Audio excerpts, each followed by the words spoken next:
Ini tidak seperti yang kalian pikirkan. Berhenti menilai saya hanya dari apa yang kalian lihat. Saya tahu saat seseorang bertentangan dengan pihak keamanan, dia langsung dinilai kriminal, pemberontak, penjahat, dan titik-titik lainnya kan. Sungguh manusia modern dipilih menghakimi.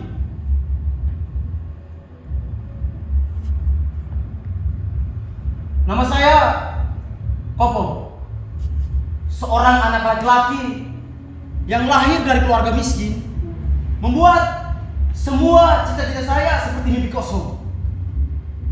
Setelah menyelesaikan S1, saya bekerja di salah satu perusahaan. Akhirnya apa? Di PHK. Namun keluarga tak butuh makan. Bapak mengidap penyakit tidak kronis. Adik saya baru selesai lulus SMP. Apa kalian tahu? Memenangi impian dalam-dalam demi mempersatukan keluarga. Apa kalian tahu?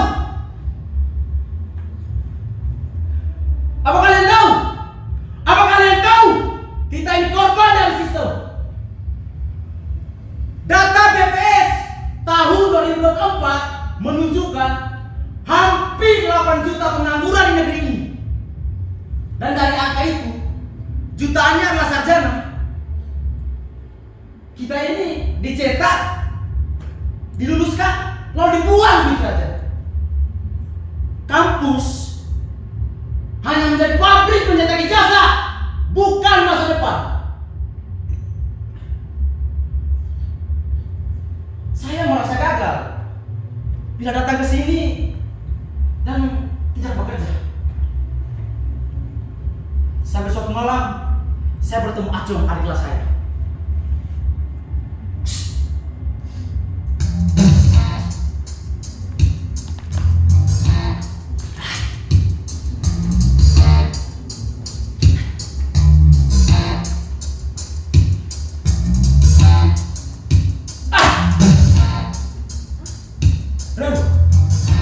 Mau tidak? Kerja macam saya. Kerja berat. Cuma butuh apa pun keberanian sah. Katanya sambil berbisik.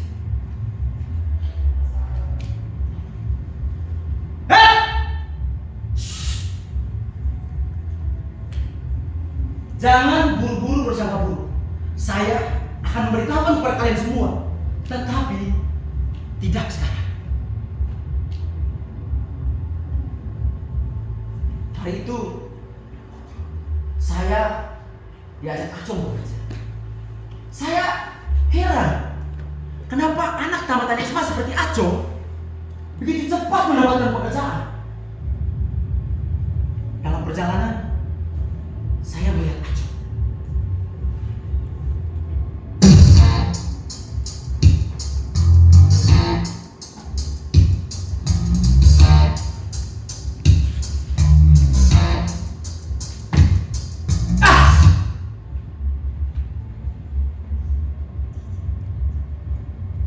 Acung menjadi sesuatu yang paling berguna. Saya curiga. Acung, ini narkoba kah? Benar. Ini pekerjaan masa bunuh diri saja nih. Tidak.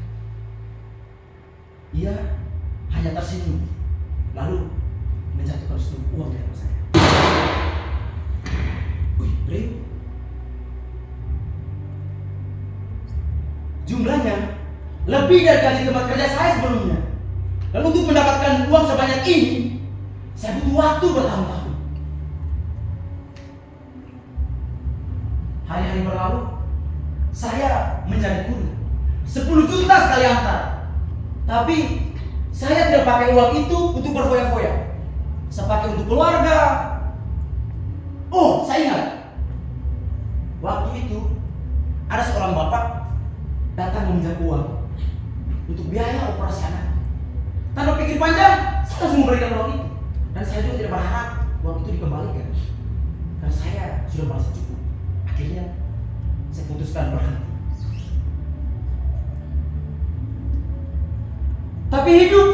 jam. Bapak kembali masuk rumah sakit.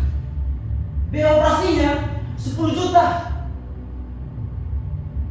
Lalu saya bertanya, Pak, kan bapak saya punya BPJS.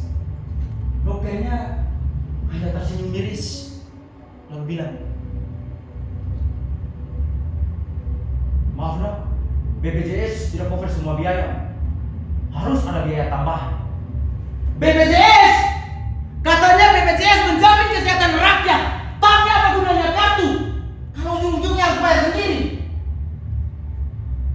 Saya tidak punya pilihan lain. Dengan berat hati, saya kembali menghubungi Acong. Dan saya diterima kembali menjadi kurir. Walaupun kali ini saya tahu, ini bisa mengorbankan nyawa saya sendiri. Dan setelah mengantar barang terakhir itu, saya ke rumah sakit. Adik saya memeluk saya. Air matanya jatuh. Saat itu saya ditangkap. Orang-orang melihat saya seakan saya sampah. Tapi tolong jangan hakimi saya. Bukan kalian, bukan dunia ini yang berhak menghakimi saya. Hanya negara dan Tuhan.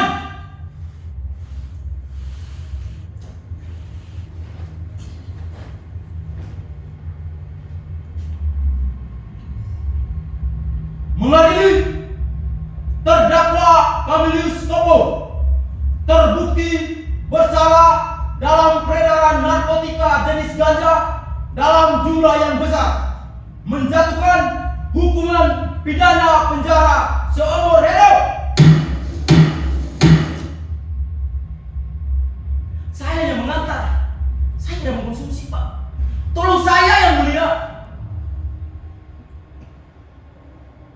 Saudara Bob, sebelum Anda dibawa ke lapas Nusa Kembangan, Anda diberi satu keinginan. Apa permintaan Anda? Pak, saya hanya ingin membacakan surat cinta untuk Bapak Presiden tercinta.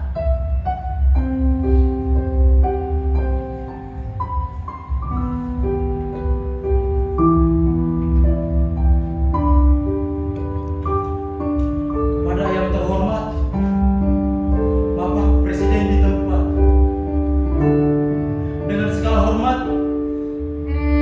izinkan saya membacakan surat cinta ini, Pak. Pak, saya hanyalah anak kampung yang ingin makan layak, ingin keluarga saya berhenti menangis.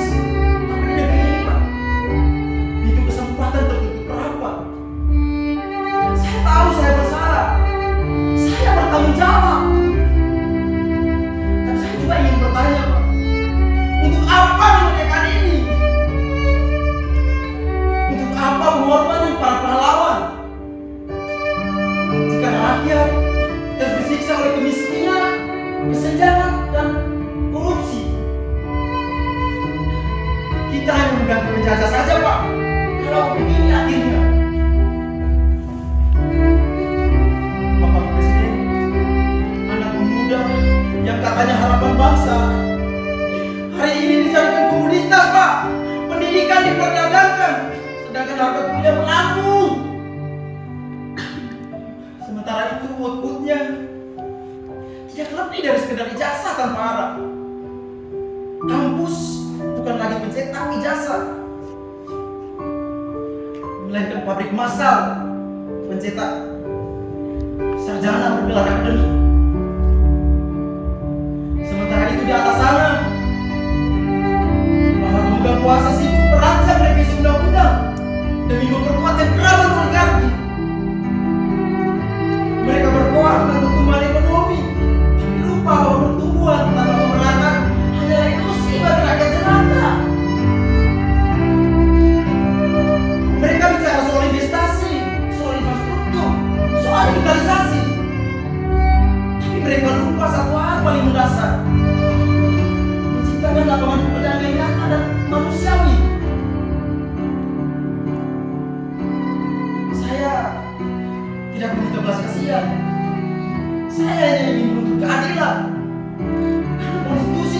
ini dengan jelas menyatakan fakir miskin dan anak-anak terlantar dipelihara oleh negara.